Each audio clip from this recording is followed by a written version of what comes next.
Welcome once again to askLRR, and hey, this time we're LRR. It's us. Yes. We encompass LRR. Yes. For this time and place, anyway. It's a small space, and we can only get so many of us into it at a time. But we're the only ones in the office. No one can say any different. No one can stop us, except for Heather, I guess. But it's your chance to ask us the hard-hitting questions, and the police are here, apparently.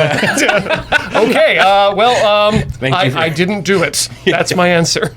No, if you're one of those people who would like to send us questions for an askLRR, we restrict those to a very select group of people.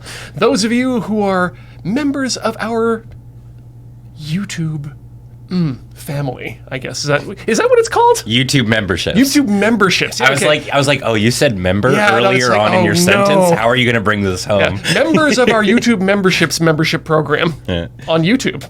If you'd like to be a YouTube member, you can be part of the people who send us the questions that we then get to answer and then put back on YouTube. It's like an Ouroboros, but less snaky, I guess. Of course, we also want to thank, as always, all of our friends over at patreon.com/LoadingReadyRun. You help keep the lights on so that we can have YouTube memberships. Mm-hmm. It's a self-fulfilling prophecy of its own. Like an Ouroboros. Yeah. Just rolling down the street like one does. That's how snakes travel, right? Yeah. As an owner of two, yeah. Whenever it's food time, they kind of like they bite the end of their tail and they roll on around the tank. Roll them down the street. Hoop and stick. Okay. Let's get to the content that's what you. I did it. Let's answer the questions about what you need to know.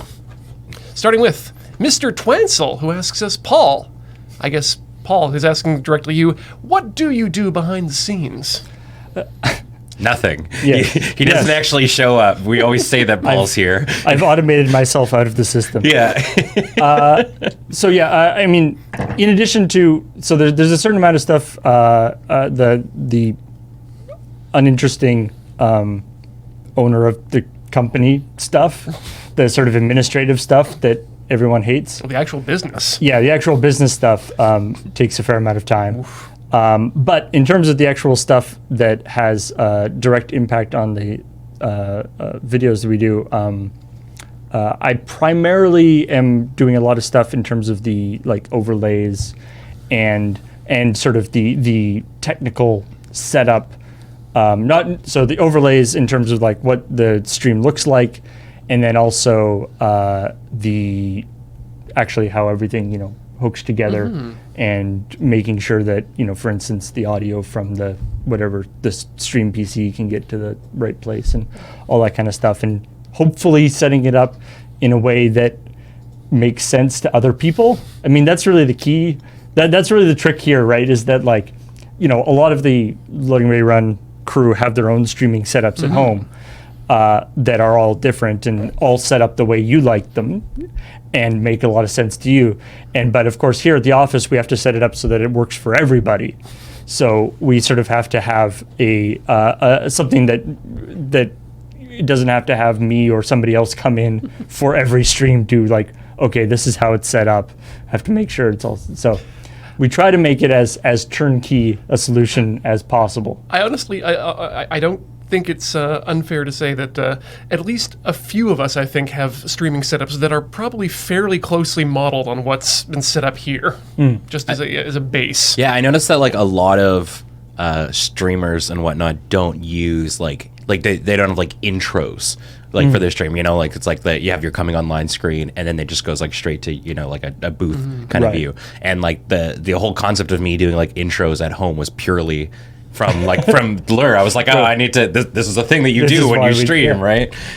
So yeah. I mean, you also do all the cool little widgets and stuff that we use around the office. So the card viewer you made last night when we did Friday Night Paper Fight. You made a coin flipping app for my coin flip deck. Yeah, it's one of the things that I really enjoy about the work we do here, especially the work that I do. The interaction between the sort of creative and the technical. I find, at least for me, the streaming stuff is really a sweet spot for me. I can, do creative stuff in terms of the look of it, and how it, animations and all fun stuff like that. And then there's also sort of some fun technical aspects of actually like programming it and make it work, and making it, designing an interface so that, Ben can push a button on the iPad to make it happen rather than having to figure out how to do it in the back end. Well, I had played that deck at PAX and had like coins, and I kept shooting them off the table and whatnot. I'm just like, this is gonna be a headache for that stream. Paul, can you just make a thing? I feel like anything that you see at home that's a stream, you have at least several fingers in. And I think that's, to sort of talk about for Loading Ready Run as a whole, I think that's something that I'm personally am very proud of in terms of how we are able to, particularly with our live streams, AFK, Magic, Friend Night Paper Fight, the Dice Friends, and that kind of stuff. I feel like presenting the games that we're playing in a way that is clear to the audience and stuff. It's something that I think we're pretty good at, and I think it's something that we can do that most other places can't do. Yeah, well, it's something that a lot of streamers can't do when if you're just in your bedroom streaming a video game or whatever. You don't have the technical setup that we do. Well, I think what's cool about LRR is, it's the positive and downside of it, where when it comes to like Magic the Gathering or maybe like board games or something like that, none of us are like these like top tier level players or anything like that, right? Except for maybe like for the Highlander guys, it's like I know that Ben Wheeler was like second place in the tournament or whatever, but it's like, so our aspect, like the thing that we bring to a lot of these is the entertainment value, the whether it be like comedy or showcasing it in a very professional manner. Like we have the means to do that, Right. and that's kind of where our background sort of lies in, is like presenting a Right. thing. So it's I think it's really cool that that we've got you able to put that all together, right? Because it's like you can still be a really really good performer, but if you don't have the technical background, If the rest of it isn't raised to the same level as the performers, there's a mismatch. yeah. And I think it was like when we first started doing the streams, or streaming sort of heavily, the first setups, I think Graham did most of the sort of visual layout and stuff for it. And I remember sort of messing around with it a little bit and looking at what it was, and then I was like, oh, you can just put web pages on the thing. I know that. Like I do, like HTML, CSS, and JavaScript is like my jam. A Unix system. And now I can make like web pages that don't have to run on Internet Explorer 11 or stupid things. I can use all the cool technology. It's the future. I can use all the cool technologies that have like come out in the last little while that you have to wait like 5 years before you can actually use them on the real internet, because people don't upgrade their browsers. And then, of course, as time goes on, you start to realize, oh, wait, no, XSplit has different problems in its browser. Different interesting problems. Yeah. But anyway, so yeah, that's a lot of what I'm doing behind the scenes is that kind of stuff to answer the question in a very long way. Perfect. I think that goes for it. Next up is from Samurai Tiger 19. What was the worst technical issue that you've encountered in your many years of doing all this as a thing? The worst technical issue. I don't know. Is Desert Bus part of this? I mean, Desert Bus is just a technical issue in itself. It is a walking, talking week-long technical issue. hackathon. Yeah. I think I don't know. Like from a technical aspect, like, I mean, we run into issues all the time where we do. I don't know if this is even technical, where we go out to do a location shoot and then we forget like an SD card or something like that. I'd call it more logistical than technical, but yes. The technical issues for me that I've always run into have always been about trying to adapt old consoles to the streaming. Things that don't have an HDMI port or don't have even a VGA port. I think I tried at least 4 different adapters to try and get the VGA from a Dreamcast to HDMI, and eventually had to settle on the cheapest one I could find, which was the only one that would provide an HDMI signal that would work with our cards. I remember in terms of technical stuff, like it's fun. It's sometimes interesting when you are doing a lot of like technical troubleshooting, which is a lot of what I do here. There's sort of you kind of have a hierarchy of things sort of, and as things go wrong, you drop lower and lower and lower. And so like I remember one time we were doing a crapshoot, and this was early on in the crapshoot thing. We realized we wanted to show the editing process. This was before we later on in the crapshoot we kind of got a thing set up so we were doing editing from the Studio A. But it was before we kind of figured that out, and it was like, okay, this will be easy. We'll just plug the laptop into the capture card on the computer, and we did that. Didn't work for whatever reason, and it's like, okay, that's fine. We have a second capture card in the computer. Plug that in. Didn't work. Like not only did it not work, but the capture card itself just stopped working. Like the computer said that it didn't have it. The computer refused to admit that it had that capture card even, right? This is the thing where you're like steadily like going backwards. It's like not only is the thing that I'm trying to do not working, but the thing that was previously working is now not working. And you can watch the episode that it ends up being Graham is editing on a computer in the production studio. We literally have a camera set up pointed at his screen. And we just cut to that. And it was like, you know what? This will work. Let's just do this. Good enough for this round. I think like from a technical standpoint, the thing that I've done the most here at the office, I guess, would be the lighting and stuff. And the biggest challenge I think that I've had with it was moving from a stage perspective to a video perspective, because it's like before we added a bunch of the lights that we did, when you would go into Studio C, it would be quite vibrant and light, and then you'd view it through the cameras and it'd be so dark, and you were just like no matter, even if you cranked up the f-stop or anything like that, like it would still just be not well lit.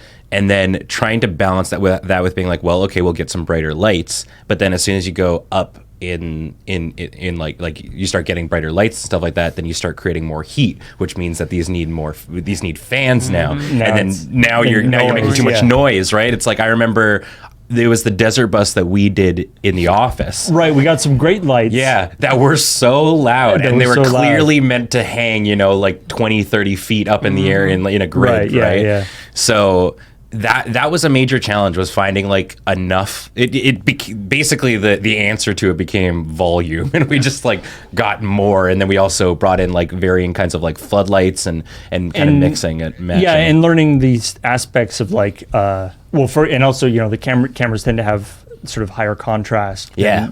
So even if you do have a lot of light, then it'll be like now everybody's blown out. Yeah. And also that aspect of something that like if you watch like our first streams in this office in Studio C, the contrast between like the background and the people is quite severe. Yes. Yeah. Because when you're doing stage stuff, the idea of having the actors lit and the background dark makes a lot of sense. That's sort of how you do it. But on television. But on television, it looks weird. Like it looks like they're flat. sort of and it looks like they're kind of in a void. Yeah. And also, obviously when you're on stage, the standard thing for actors when they're on stage is that when you look out into the audience, you're basically blind because the lights are right in your eyes.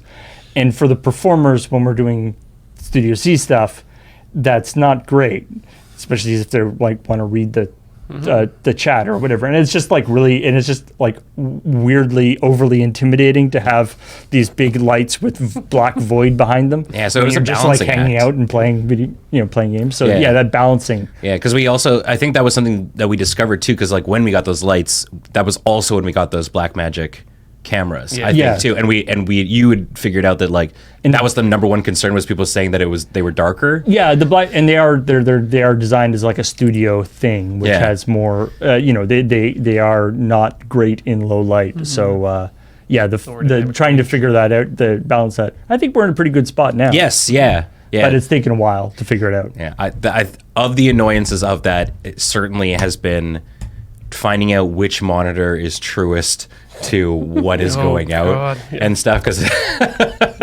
we were looking at like 3 different cameras, and some of them people are blown out, other ones people look great, and you're just like at a certain point you just hope for the best. Yeah, it turns out cameras don't pick up like a camera focused at a monitor, like the monitor that's in the like at the back of Studio C.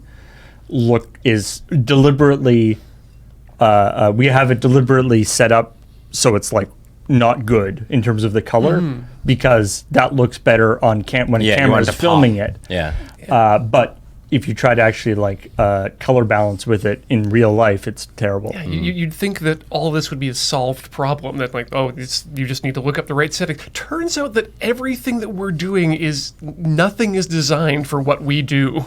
Yeah. So we're always figuring out what we need to do. Always improving. I mean, it was only like a couple months ago that I think it was like you, me, Graham, and I can't remember who else, like sat down and we're just like, okay, let's completely redo our lighting plot. And then like we was coming back from Desert Bus. Yeah, we shifted from having the whole set lit to the set actually being quite a bit darker and focusing a bit more on the people. Yeah, but being more careful about lighting the people properly. Yeah. Anyway. More spikes. Yeah. Moving on, we've got next question from Drummy asking, what is your favorite cheesy 80s song? Anyone else got one that comes to mind? This is one I prepared earlier. Okay. Go ahead. So my favorite cheesy 80s song is one that basically nobody knows because I've got to be that way, but it's something that I stumbled upon on YouTube. I have no idea where I found this. It's Feargull Sharky. The guy's name is Feargull, like a seagull, but Feargull. Yeah, Feargull Sharky. And the song is You Little Thief.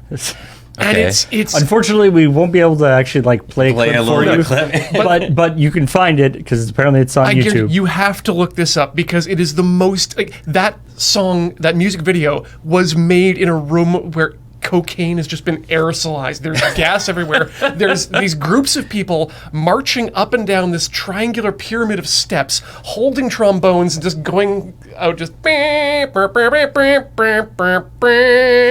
it's got that I want to say Billy Joel energy to it. Sure. And then this guy just comes out of the floor, I guess, with these wraparound sunglasses and tuxedo and you little thief.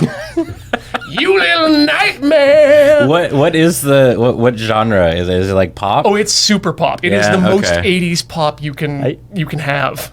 I didn't really have a good answer for this, but now I want that to be my answer. That seems pretty good. I don't know if I have a better answer for that. My problem is I have a very difficult time identifying like the time period of a lot of songs. Specifically, I mean, maybe being somebody born in the 90s and not being alive during that decade.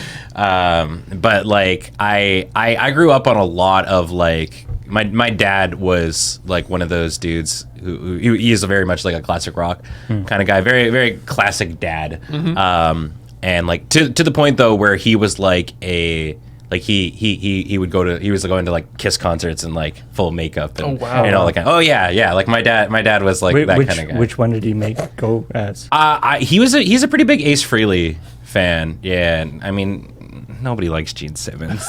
People like his stage persona, but Gene Simmons. People just want to like the leader. Yeah. Although I think he also was like a big fan of Peter Criss. Like my dad really liked doing like drumming kind of stuff too. I always wanted to play the drums actually growing up. Oh really?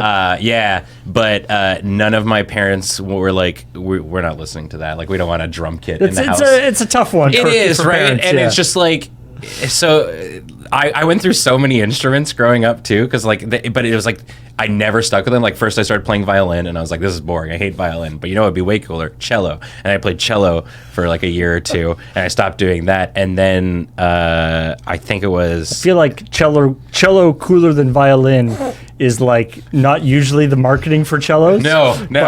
But maybe that works. I think as a young kid you're just like, but it's bigger. You know? Cooler. You meant bigger. But then and then I was like, I want to play the drums. And they never did. And they're like, you know what? No, it's a nice instrument that you should learn is the bass guitar. It's nice and quiet. So I ended up picking up the bass and whatnot. But I always had wished that I got to play the drums. Bass is pretty cool. I love. Oh yeah, no. Like I mean, then once you play, you're just like, no band is complete without a bass guitar, and if they think they are, then they're wrong. There's a distinct Strong reason. words. There's a distinct reason why even with like White Stripes and whatnot, Jack White like plays it like a bass guitar. And I think like he's not like a finger plucking or anything like that. But you need to fill that sound, otherwise you're just a folk group. Yes. Yeah. But so because of that, I guess I'm fairly certain it's an 80s song. A song that I used to annoy the crap out of my partner, Nicole, is We Built the City on Rock and Roll. She hates it now because I'll just like every once in a while to be just like dead quiet, and then I'll just like cue it up on full blast on Spotify, and then I just like click play, and it's just like, we built this city. She's like, shut up. God, you need one of those little things that sits in the fridge when you open it. Marconi plays the rump. I love that with that song, they got asked, what does that line mean? And they're like, we have no idea. Really? Yeah, there's no meaning behind it. But no, there is no meaning behind it. They specifically were just like, that is the line that we regret putting in that song because it just doesn't make any sense, and I don't know. But it's so cool from a radio nerd's perspective. Yes, yeah. They're just like, we don't know. Okay, well. Look, we were on mini drugs at the time. We can't be responsible for everything we wrote down in a song. Who invented the radio? I don't know. What did he play? Anyway, that. All right. As someone with not much facial hair, when did you all grow out your beard for the first time? Asks Eric. Asking as someone who had... Yes. Like assuming someone's Eric. looking to get into the beard game. Join Eric. Who wants to take this one first? So I went to a private school when I was in high school, and part of the dress code was men were allowed to grow facial hair, or boys. And so on the last day of school, I shaved for like the like graduation thing, and then that was the last time I shaved. Like I didn't have, and then I had a goatee until Desert Bus 2 when I shaved it off as part of a thing for Desert Bus 2. So that was. It was initially as sort of a rebellion against the like school dress code. Yeah, punk rock Paul. And then I kept it because I liked it. Nice. I started my beard during not a long weekend. It was a vacation to Thailand, I'm pretty sure, when I was living in Japan. We were allowed to have beards as teachers, but you weren't allowed to be scraggly or unshaven. Right. So basically, this was my only time, and I just decided, you know what? I'm just not gonna shave for a while and see how that goes. Turned out pretty well. Right? Yeah, that's like the Navy thing where like you're allowed to have a beard or not have a beard, but you can't be like In between. In between, yeah. Yeah. I mean, for me, it was always just like the moment that it was no longer like this like patchy, like teen kind of thing. You were always like, as soon as possible, I want a beard. Yes, yeah. My thing is like, I mean, especially I have shaved like it completely clean shaven maybe twice since I was like 16 or something like that, because it was like it was always just kind of the thing. It was like I just like the look of a beard. I'm a beard guy kind of a thing, and so like it's been varying lengths and whatnot. Like I've certainly never gotten into like the length of like Ian's goatee, but I probably maybe like little like a third of that kind of a thing. Like I think when I moved here, it was like in one of its longer kind of stages and stuff. It always had good fill though. Yeah. Oh, thank you. Yeah. Well, and when you've got sort of a lighter color, you have to have it at like a certain minimum length, otherwise it doesn't look. It just looks like your face is somewhat blurry. Yeah, yeah. Well, that's the thing too, is I have a very clear disconnect in color between, because I've got the blonde up top and then very red in the beard. So that's sort of like a little bit of a weird disconnect. I frequently get asked what color my hair is and stuff too, because like I don't know. There's just because like my mom's side of the family all have red hair, and my aunt, she has 4 kids, all fully red hair and whatnot. And my brother and I are the only ones of like that came out like with darker, like with I came out with blonde hair. My brother has like brown hair now. But this is where the red really shines through. Yeah. It's through the beard. My grandfather on my mother's side had jet black hair, a jet black mustache, and a red beard. So he would never grow out his beard because yeah, it looked weird. That would be odd. But yeah, he had a normal. He grew a mustache, but he never could grow a full beard because it was red. I mean, the beautiful part about beards now is like it's such a popular thing, right? That there's like so many resources and whatnot that can help you grow beards or properly trim your beard. Beard resources. Yeah. I mean, it's hit a point where people are like, all right, everyone wants beards, but like, we need to take care of them. Like, it's not like you have to put the same effort you put up here into here, if not more, because it's like part of like your face. I could tell when society hit that point when I went to Winners, which is one of the Canadian discount shops. Yeah. They sell surplus things from other stores, and they have this makeup section, and then they set aside a little area of the makeup section for the men's grooming, and then you start seeing the beard oil and the charcoal rubs. I'm like, okay, this is now mainstream. I started like getting into like that, having to take a little bit of care of it when I was dating somebody that worked at Lush, and they have like products specifically for beards, and you know, like I think it's called Kalamazoo is the name of the beard. Really? It was quite nice. Yeah. That's why I always like have a slight objection to the like Movember stuff. Yeah. Because to me, the idea behind that as like a obviously, fundraising for or the raising awareness of an important cause, but the only way I can see how it actually raises awareness is that if you're growing a mustache or a beard or whatever that's so bad that people are like, holy crap, why are you growing that? And then you're like, well, I'll tell you. Because of prostate. It loses track of the message for sure. It's like when people were doing the ice bucket challenge, right? Like nobody, it wasn't directly linking anymore to the ALS stuff. It was like, it was specifically just because they're like, haha, ice bucket. That's funny. Pass it on to your friends, right? So, I'm not really big on like the Movember kind of ideal. So none of us did it as a joke. No, I can't. I think the last time, like, I'm like super insecure about my completely unshaven face. I don't know what it looks like these days. Yeah, gross. But it's like, I think the last time I did was for a job interview, maybe like, I want to say like 6 or 7 years ago, like when I completely shaved, and I like looked at my face and was like tearing up. I was like, I hate this. Dude, did you get that job? No, I didn't. Like, I'm sorry. We were looking for somebody more Beardsley for this job. I'm sorry. It was to be a director of technology at the Matrix Hotel in Edmonton. Wow. And it was that basically it was a fancy name for saying the guy what coordinates the tech for weddings at a hotel. So I didn't end up getting that job specifically because I was too young. That was like their legitimate thing. Yeah. It wasn't like you're too. It wasn't that you don't have the experience. Might have made a difference there. No, because I had been with that company for like 3 years already. So it's like I knew everything that the job needed. Right, like it was a promotion kind of thing.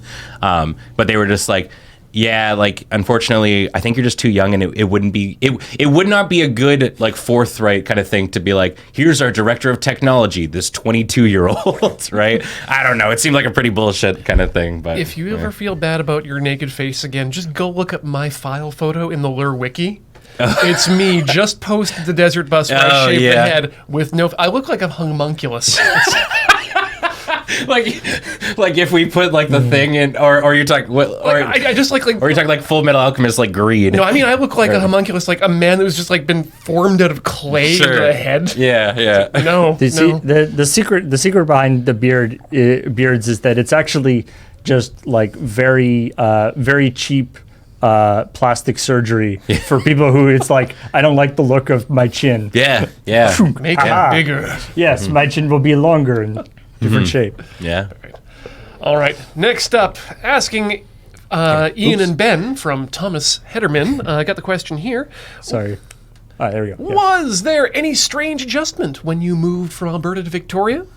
A lot more water.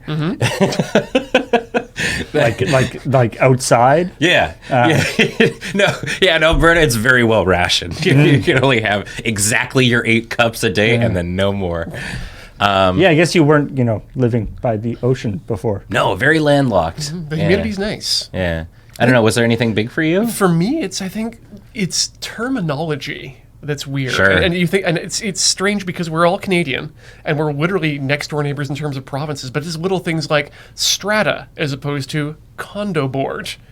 And Is that what a strata is? yes, a strata is just a condo board. Okay, all right, now I get it. Yeah. Yeah, people just sort of toss around it's the BC terms.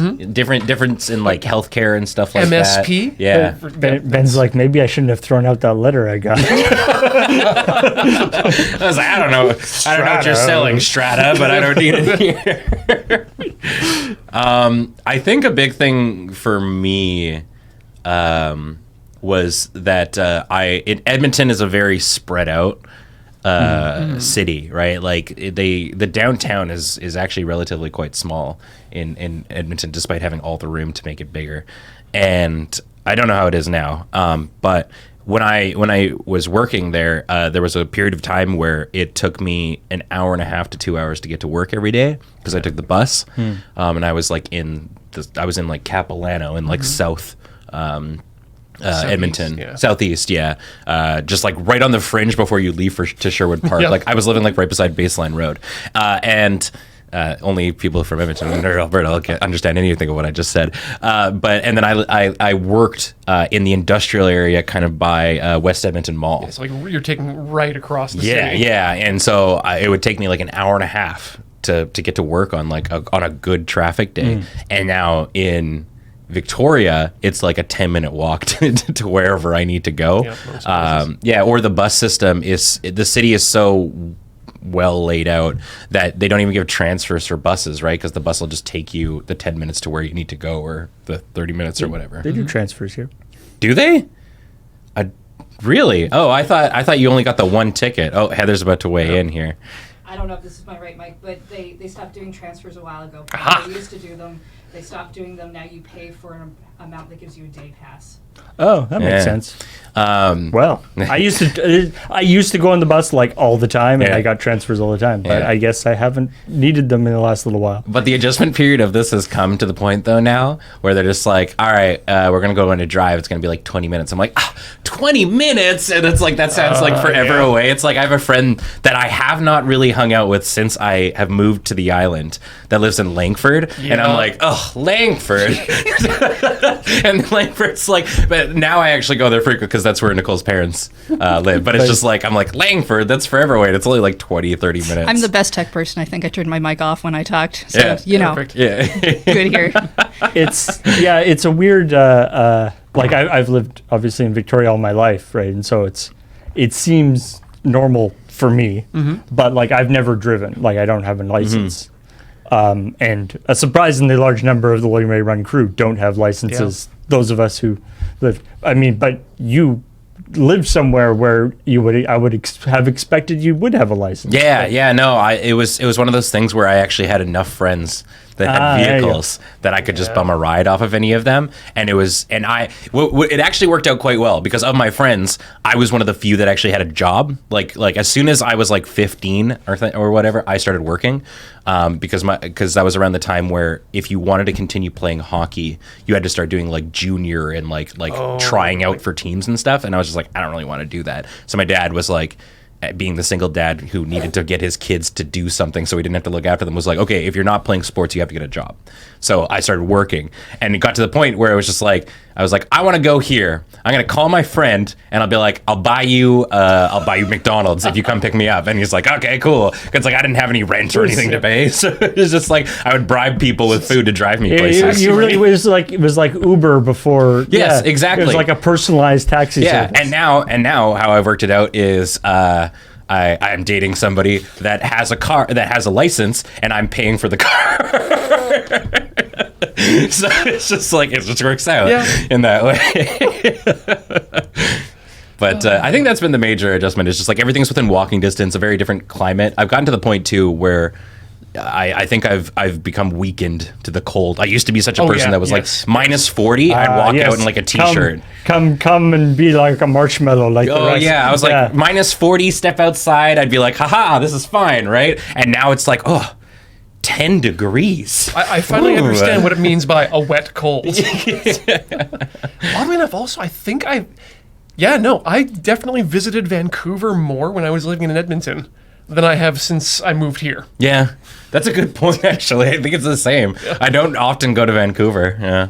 Yeah, something that I have heard, living on the island all my life, I haven't really noticed it, but something I have heard from people who come here is that it does feel weird to be on the island, and kind of there's a slight aspect of like feeling sort of trapped, that you have to go onto the ferry to get to for instance, no, you don't go to Vancouver because it's like, oh, I have to go to the ferry and it's a pain in the butt. It blows my mind that everyone just like, I don't think everyone's not cool with it, but it blows my mind that the like BC Ferries kind of controls your fate when it like if you're not taking a plane, it's like you whatever they want to do, you have to be like, okay, and like deal with it. I mean, we complain about it, but the standard Canadian thing. We complain about it. We're just like, I don't like this. That's bad. Sorry. That's bad. What can we do about it? Yeah, what are we gonna do about it? Yeah. All right. Moving on. Pat Moberg asks, I can deduce that the Commodore 64 was a big part of the childhood of Paul and Graham, hence Loading Ready Run. So Ben, Ian, and Paul, which computer or computers are childhood for you? The which computer?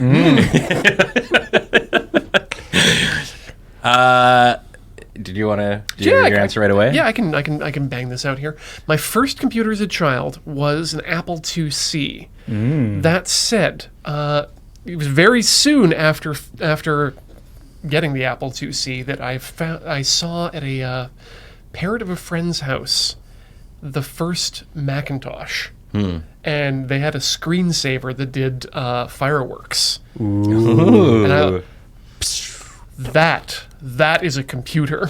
And so, I think the LC520 would be. I like that. It's like, I want a computer like that so I can watch it do stuff while I don't actually interact with it in any way. Well, there was something about the difference in the sharpness of the monitor, specifically because those early Macintoshes had really high DPI on the screens compared to anything else at the time.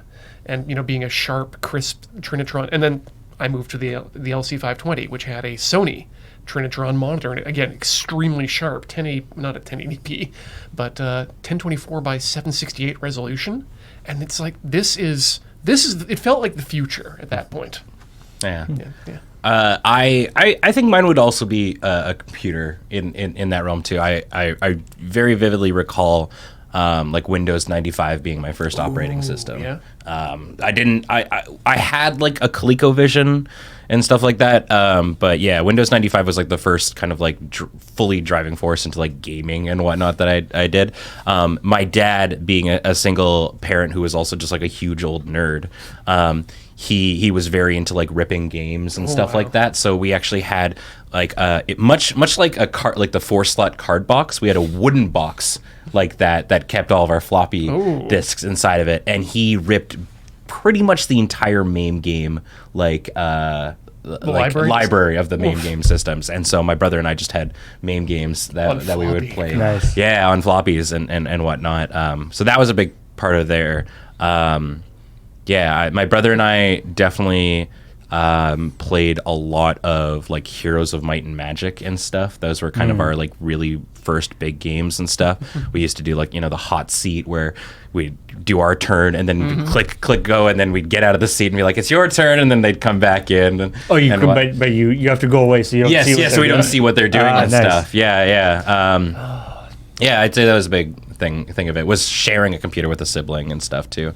If you actually if you watch the talking sim where Cam and I were looking at the manhole game, I talked a lot about part of the reason why that game has so much meaning for me is the first computer that I really had any interaction with was a Mac Plus, little 8-inch black and white screen with that high DPI screen, and high and lots of cool stuff did, and as well as having one at home at my school had like a lab of them, Mac Pluses and classics and stuff, and so that was very formative for me, was working on this stuff, and HyperCard, which is the thing that for doing like sort of rudimentary programming stuff. But yeah, all sort of black and white stuff, and on the little screen. And then we ended up with I think we got an LC 475, which I didn't know at the time that LC stand for low cost was the low cost model. Well, low cost color specifically. But yeah, we were sort of on the Mac line at my house, and so we did a bunch of those. My dad was pretty vehemently like anti-Mac. I think he still is to this day a little bit, which leads to like my computing knowledge and whatnot. So it's like when we're working with anything, Windows related and whatnot, I'm like, I know my way around this. And then Desert Bus comes around and Johnny plops a Mac in front of me, and I'm just like, Paul, come fix this problem I'm having. Yeah, Not enough mouse buttons. Yeah. I'm fairly multidisciplinary these days. Yeah, I mean, you sort of have to. We here at the office we do lots of Mac and Windows stuff because we use the Macs for editing and Windows for streaming usually. But yeah, there's Mac Plus was, I think we had like an Apple II like black or green and black style one, but I didn't really play around with that much. I think you and I were, well, all of us, but specifically you and I were a little bit young to get hooked on Apple IIs the way that slightly older people in our generation were. But yeah, Mac Plus, and then and messing around with a lot of black and white cool stuff. Yeah. Classic stuff. Next up, Grinny Sohail asks, what is one technology that you want to incorporate into LIR but can't due to restraints? They keep restraining me when I try to do. If it wasn't for these handcuffs. I mean, Graham and I, whenever we seem to travel, Graham's also the kind of person that likes to notice like lighting and stuff like that when we're adventuring around. I would love if we could bring like movers and stuff like that into the lighting grid and stuff like Mackies and stuff that can actually like move. Yeah. It would be so sweet if we never had to get up onto a ladder again. But A, they're friggin' expensive, and B, most of them have fans and make a tremendous amount of noise, right? So it's just like you But can't, yeah, the idea right? of having the lighting grid like all automated would be pretty amazing. It'd be really cool. Yeah. I think I'd love to get wireless mic packs, but that seems like that's attainable. For all the filming. Well, we started messing around with them, and it was a much nicer process, I think. But the real restraint is, for what I'd really like, is money and space, because I've just noticed that the ads on Facebook have started. They've got my number because they've started showing me computer-controlled camera rigs. Like with rails and the arms, like just basically an industrial robot that holds a camera. And I think I would love to be able to do some things with that, with programmed camera moves for very Sam Raimi-esque shots that sweep down. Have a computer-controlled run down the hallway for the opening of live, so that's the same every time. Yeah. That would be cool. So yeah, the sort of the idea of, I mean, in terms of, yeah, I guess it's sort of a combination of technology and space, but the idea of having like an actual production booth, I guess, or like tech booth. Like soundproof kind of a thing, or? And that could sort of be like, it's like have that could sort of control all of the technology we have. Yep. In terms of stuff in Studio C, or so like, and you could sort of patch between all the different studios, and because we sort of have to replicate stuff a fair amount. I think our engineer wants to interject here. Can we next Spoonbase? Can we please?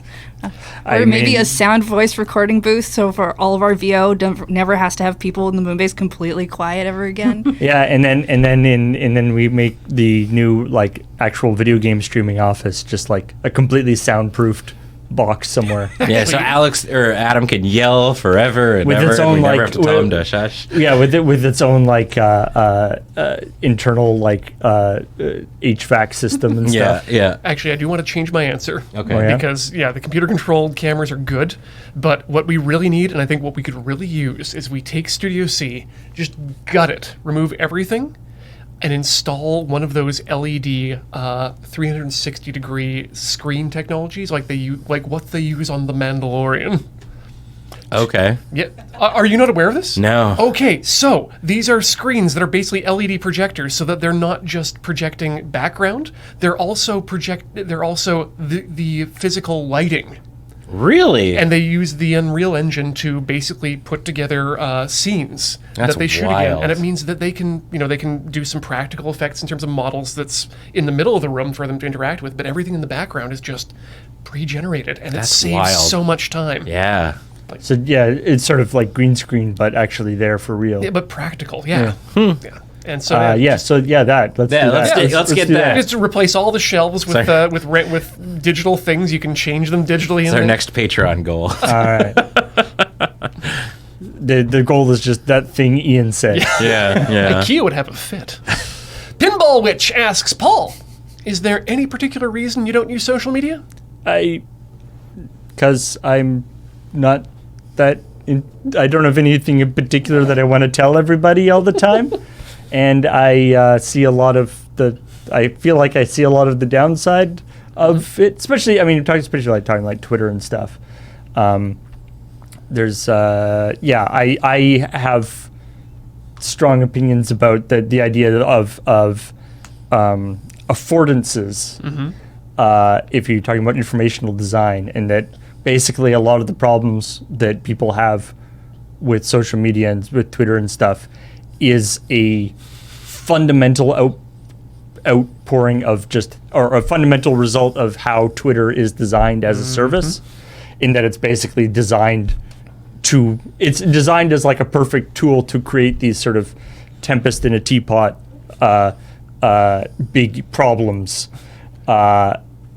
whereas without being able to communicate very well between people. It's like a first-year Marshall McLuhan problem in the sense that the media literally is Twitter get fucked. Yeah, it's like Twitter works great and is ideal for notifications of when we go online. For communication between people about important topics, it is the worst. Yeah. And the fact that people don't seem to understand that, and don't seem to understand that when you're talking to your friends on Twitter, you're not talking to your friends. You're in fact standing with a megaphone shouting into the world. Yeah. And then people get annoyed that somebody else is like, "Hey, stop shouting with a megaphone this thing into the world. I don't agree with you." A few people have radio handsets that they can hear what you're saying, but otherwise it's just shooting into the void. And and if you say something and a tiny percentage of people on Twitter disagree with you, that's still 1,000 people who are yelling at you now. Yeah. And so it's just like, I don't see any benefit. I will say that I read Twitter sometimes if I'm particularly bored or whatever. Masochistic to Yeah, if I'm like, what are people complaining about right now? I'll go on and look at Twitter, but I don't see any need to post to it. The trending tool is like helpful. And to see times. like it's like, get a general gist of like what's going on in the world. Yeah. It's just I don't have any particular interest to interact. Partially I think it's with LoadingReadyRun and with this kind of stuff that I have a lot of opportunities to interact with sort of the public, either through chat or through Discord or through whatever. So it's like, I feel like people have a reasonably good idea of who I am. I don't need to do it sort of more on Twitter. And they know where the avenues are that they can interact with you. Yeah. I like my Facebook page is like, this is me. I don't check this. Here's my email address. Yeah. I have good filtering on my email. Like I have spam filtering on my email. So email me if you want to talk to me. Perfect. And finally, Nudie093 asks, if you had to dye your beard, what color would you choose that isn't your natural beard color? Would it be like a different color from your hair color? I got an easy one on this, and that's shock white. Shock white? Yep. I was kind of thinking white a little bit too. Yep. Yeah. If I'm going to dye this beard, I'm going full wizard. Yeah. For like a Loading Ready Live bit or something, I thought that like glitter beard thing would be fun to try sometime. I don't know if that's not really dyeing it. Also, it would be like so messy. But Can you? There's glow in the dark dyes. Yes. Right? Like, I would love to just, like, you know, when it, like, the lights turn off, to basically have a beard that's like those stars you used to put, like, on your ceiling. Well, and the great thing is, with the color of your beard, you could probably put it on and it wouldn't actually be noticeable. Exactly. That's what I want. I want it to be completely invisible to, like, the normal day. Or maybe something with like something that would like show up in black light. Yeah. I think the black light would be the way to go, because it's like, because then now I'm thinking about it, it's like a lot of the streams that I do for LRR are at night, so it's like then I walk home and I don't want to be like look like I have a high visibility vest on my face like the entire time. Do beard and also eyebrows. Yeah, well, and like I walk past I walk past some like relatively like sketchy areas and whatnot. I just don't want to draw any more attention to myself than I really need. That's fair. The thing is, though, if you're going to do it with a UV, a black light reactive thing, you have to make people clear to people very clearly that I have dyed this. This is not naturally showing up on black light for any reason at all. Yeah, the black light. I'm gonna go back to the glow in the dark, because black light has just like so many like bad sort of like connotations. Like, people could take it in many directions. Woo. Yeah. But I like that idea though. The glow in the dark, and just be like it would be cool to do, because you almost end up looking like a caricature of yourself. Like, like if you did like your hair and like your eyebrows and your beard. Yeah. And then so it just goes like black, and you just are like hair and beard and eyebrows. If I could somehow get like do that, you know, like glow in the dark hair, glow in the dark beard, make like, I don't know, Invisalign the crap out of my teeth so that they like visibly show in the dark, and have some sort of like glow in the dark contacts and stuff, and then like we could just turn off the lights, and I basically be like this Cheshire cat kind of do hello and welcome to Loading Ready Live. I'm the rave master. I feel like this is something that is achievable. Probably. Let's make it happen. Let's make it happen. Oh, good. I'm gonna do a Lupin racing style arrow just in the beard pointing down. I've never put in contacts before, so weird glow in the dark ones would be an interesting thing to do. I'm very like weird about like putting stuff in my eyes, as somebody who's got like wicked allergies to life. That's a good attitude to have, though, because they're. I will say I don't wear contacts much. I have worn them on occasion, but I don't wear them much. I do like the thing where, you know, when you are like in contacts, other people are always like, it's like, oh man, I could never do that. I'm so weird about putting things in my eye. And it's like, yeah, everyone is weird about putting. Nobody likes putting things in their eye. It all sucks. Trust me. Like we're not putting these on because we think it's super fun. Sometimes, you get used to it. But putting stuff in your eye sucks for everyone. The thing about it too is like Beej does not sell me on contacts either. No. Dude is like losing his contacts consistently. The amount of times we're even like shooting a scene and he's like, nobody move. It fell out of my eye. I'm like, isn't that the opposite thing of what these are supposed to do? Beej has particularly problematic contacts. Yeah, I don't know. Maybe they just and then we'll like wait for like 10 minutes as he's like looking for it, and then he's like, no, wait, it just slid to the back of my eyeball. And I'm like, that's horrific. That's something I never want to happen for any reason. So just like, I don't know, contacts freak me out. Oh, no, now I'm aware of the back of my eyeball. And I can feel it. Beej is not a good test sample for what contacts are like. I don't think Beej is the poster child for a number of things. Lots of people have very normal wear contacts all the time with no problems. Yeah. But, I'm Brendan Deary for not getting contacts. Yeah.